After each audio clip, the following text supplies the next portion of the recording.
YouTube desativado por uso de IA. Quais são os mitos ou verdades que envolvem o uso da inteligência artificial e a criação de conteúdo aqui para a internet?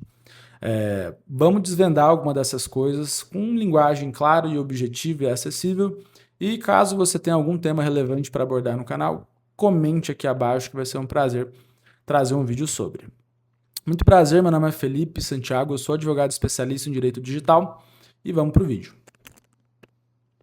Quando a gente fala de inteligência artificial generativa, nós estamos falando de um fenômeno relativamente novo, porque o acesso disso vem de poucos anos para cá.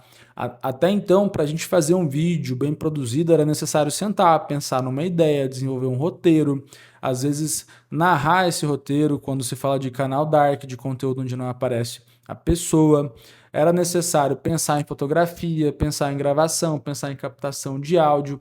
Tudo isso gerava uma grande gama de serviços e desdobramentos desses serviços para um único vídeo ficar pronto. Nesse cenário, era muito mais difícil ser criador de conteúdo. Agora, com 2, 3 cliques você consegue fazer um roteiro, com mais alguns prompts você consegue construir uma locução em cima, consegue fazer uma imagem através de uma inteligência artificial e até mesmo animar essa imagem. Quando você une tudo numa ferramenta de edição, voa lá. Você tem um ótimo vídeo com conteúdo relevante que pode ser utilizado para agregar entretenimento, intelectualidade, educação, conteúdo jornalístico, científico para a vida de quem está te assistindo. Então, se você é criador de conteúdo e tem medo de utilizar a IA para poder agregar nos seus vídeos, achando que isso vai derrubar o seu canal, saiba que você não precisa ter esse medo, porque a IA por si só não ameaça a sua conta de cair. Pelo contrário, ela vai te gerar mais produtividade e vai te gerar ganhos mais expressivos, porque você vai gastar menos tempo para fazer os vídeos e vai conseguir ter constância na produção dos seus conteúdos. Mas existem alguns requisitos, alguns critérios que você precisa observar para evitar que o algoritmo te coloque um alerta, te coloque um alvo no seu canal e na sua pessoa enquanto criador de conteúdo. Por quê? Às vezes o abuso das ferramentas de IA e técnicas para burlar o algoritmo e aumentar os ganhos financeiros podem ser e são interpretados como prática de spam e como violação de diretrizes da plataforma. Então, é óbvio que quem se dispõe a fazer conteúdo para a internet espera ser remunerado por isso. É um trabalho como qualquer outro que agrega na vida de quem assiste aquele material. Mas a intenção deve ser justamente essa, quando você se dispõe a criar um canal e a dispor esse canal para as pessoas assistirem publicamente. Então, se você está utilizando, por exemplo, de um nicho de histórias emocionantes e tem sempre o mesmo formato de história, tem sempre o mesmo formato de criação, por mais que funcione, tome muito cuidado na utilização das IAs e eventualmente crie conteúdos que diferenciam um pouco, mesmo sabendo que eles não vão performar tão bem quanto aqueles que você já validou. Isso traz para você uma certa segurança e demonstra para o algoritmo, te tira do alerta de conteúdo reutilizado. Então, o conteúdo reutilizado nada mais é do que você ou utilizar um conteúdo de outra pessoa, foi outra pessoa que fez, ou você repetir o mesmo formato de forma muito parecida. Não necessariamente é repostar o mesmo vídeo, pode ser também. Mas isso daí é o que caracteriza de forma mais sutil e às vezes você não percebe que trata-se dessa prática e que o algoritmo está te mapeando por isso. Então, o uso da inteligência artificial, ele é vantajoso, como eu já disse, mas ele precisa que você tenha uma curadoria, que você tenha um objetivo, um propósito com aquele canal para agregar na vida das pessoas e do seu telespectador, pensado na experiência individual de quem está te assistindo e na sua experiência de vida também. Então, muito cuidado ao criar conteúdos que se diferem muito da sua personalidade e são fabricados tão somente para fins monetários. Por quê? Você não vai conseguir colocar a sua personalidade, as suas características naquele material e isso pode te prejudicar lá na frente num processo judicial, por exemplo, de reativação de conta, caso o YouTube entenda por derrubar o seu canal. E para outras redes sociais, essa mesma lógica vigora. Existe uma discussão atualmente dos direitos autorais sobre o conteúdo criado a partir de IA generativa, e isso pode trazer consequências de desativação de canais, mas se você observar esses 3 pontos, você vai se blindar para que isso não aconteça. O primeiro deles é você documentar o processo de criação.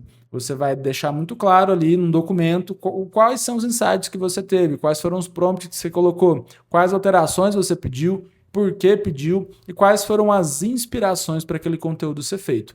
Quando você documenta isso, você deixa claro que foi a sua ação humana que passou para a IA diretrizes para aquele conteúdo ser gerado, de maneira que nenhuma outra pessoa conseguiria chegar no mesmo resultado, porque foi partindo de você que a IA chegou naquela arte, naquele material que foi produzido. O segundo ponto é você ter, de fato, essa inspiração com base na sua vivência pessoal e colocar isso como prompt dentro da IA. E não só replicando um prompt de uma IA na outra para elas interagirem ali e gerarem um conteúdo que você somente aprova ou desaprova. Então é necessário ter essa ação ativa de você olhar para o seu material com esse olhar de artista, de criador, e colocar nele características que são suas. Por quê? Vamos supor, você gosta muito de desenho animado, de anime, e você criou um canal Dark para tratar desse tema. Quando você vai fazer, é importante colocar a sua opinião pessoal dentro do seu canal, colocar os seus recortes, a sua versão da história, de que maneira você gostaria que aquilo fosse contado, porque isso personaliza o seu canal. Num processo judicial, você tem um argumento verdadeiro de que aquilo partiu de você, porque existe raiz histórica dentro do seu passado que justifica aquele material ser feito, ser produzido daquela forma. Então, isso é muito relevante para você evitar qualquer tipo de punição por reutilização de conteúdo, por spam, ou até mesmo algo que associe a criação do seu conteúdo com a IA. Mas, de uma maneira geral, o que eu sempre digo é que a IA é para ser uma ferramenta, ela não é para ser o criador. E, nesse sentido, imagine, tem um caso icônico, inclusive, que foi tema de novela no Brasil. Na África do Sul, teve uma porquinha que conseguia pintar. Ela tinha interesse por pincéis e a dona dela percebeu isso e forneceu tinta, pincel e tela. E a porquinha pintou aquelas telas. E aí depois as telas foram comercializadas por até 7, 8 mil dólares.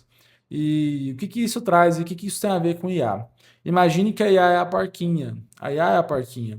Então, assim, a discussão que se gerou depois disso foi de direitos autorais. Se ela podia cobrar direitos autorais sobre a utilização daquelas artes ou se ela não tinha direito sobre aquilo porque foi feito pela porquinha.